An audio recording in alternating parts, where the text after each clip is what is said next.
Iran Israel युद्ध में बदनाम बम का हुआ इस्तेमाल। ऐसा बम जिसे दुनिया का कोई एयर डिफेंस सिस्टम नहीं रोक सकता। ईरान ने इजराइल पर दाग दिए क्लस्टर बम। इजराइल के सामने आ गया उसका सबसे बड़ा डर। ईरान ने दाग दिया इस युद्ध का सबसे घातक हथियार। क्या होता है क्लस्टर बम? क्यों पूरी दुनिया इससे थर थर कांपती है? जानेंगे सब कुछ इस वीडियो में।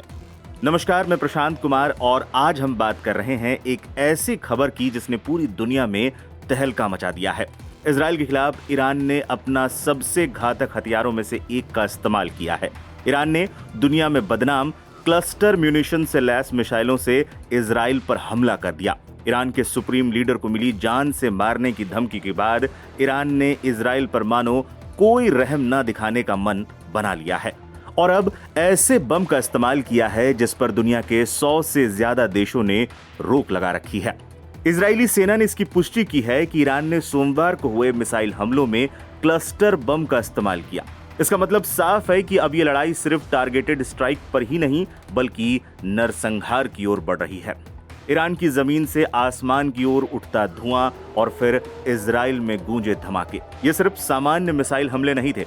इजरायली डिफेंस फोर्सेज ने कहा है कि इन मिसाइलों में थे क्लस्टर म्यूनिशन, यानी वो बम जो एक बार में कई हिस्सों में फटते हैं और तबाही बिखेर देते हैं।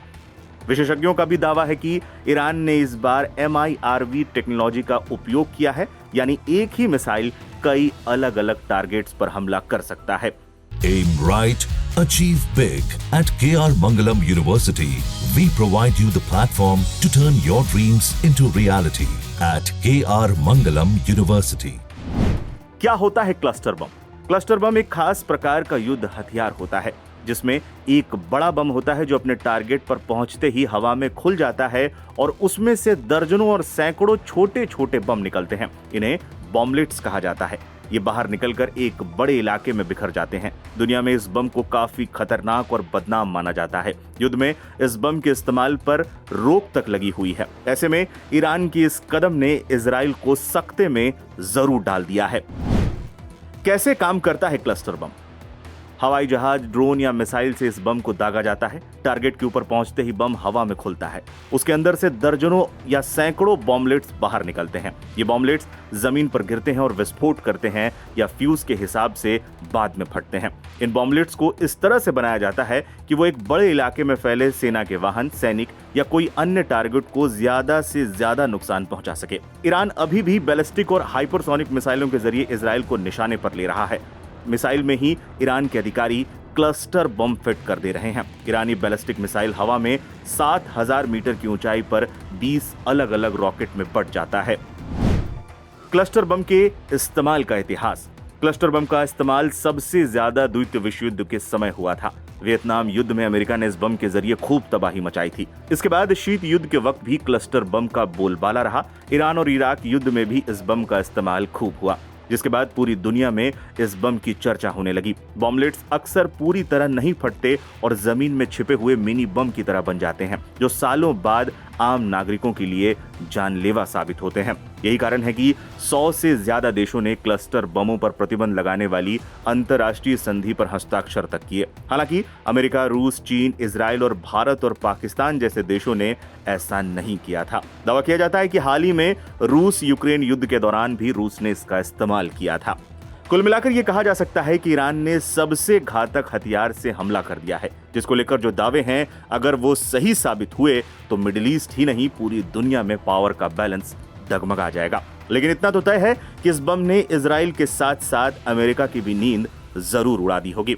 आपको ये वीडियो कैसा लगा हमें जरूर बताइएगा। ईरान इजराइल युद्ध पर अपनी राय भी हमारे साथ जरूर शेयर कीजिए।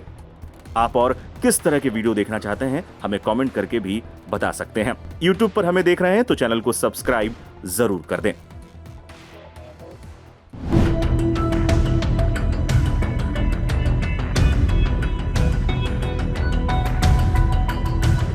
बमे खुशी फोड़कर ईरान ने इसराइल को हल्कान कर दिया।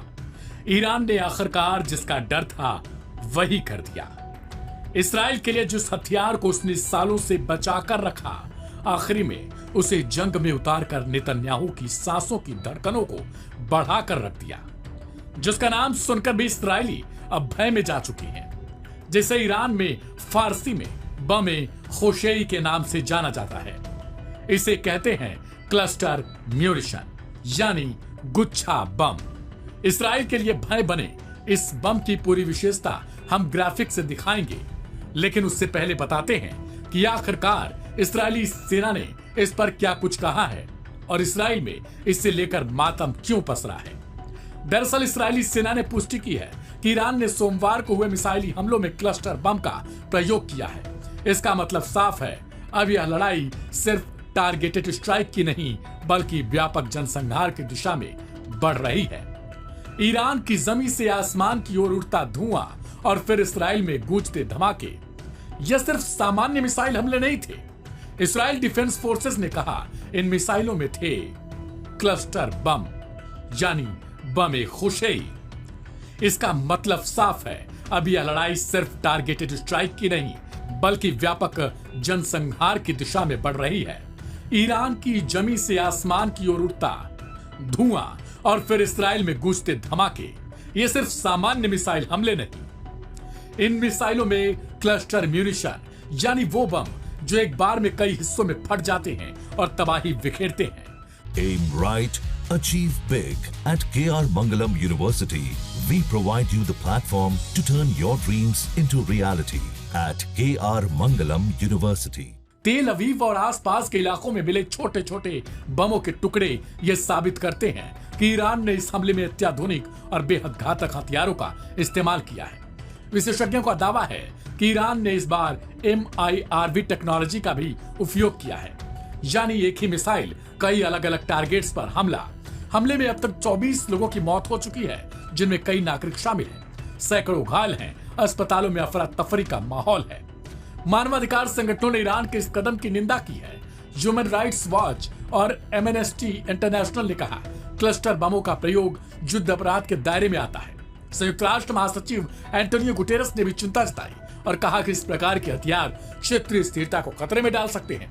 लेकिन ईरानी समर्थकों का कहना है कि यह चिंता तब कहां थी जब गाजा में नरसंहार हो रहा है, जब गाजा में हजारों फिलिस्तीनियों को मौत के घाट उतार दिया गया। अब सवाल है कि आखिर क्लस्टर बम होते क्या हैं जिनसे इस्राएल में मातम पसर चुका है। तो इसका जवाब हम आपको बताते हैं कि आखिरकार बम खुशेई है क्या।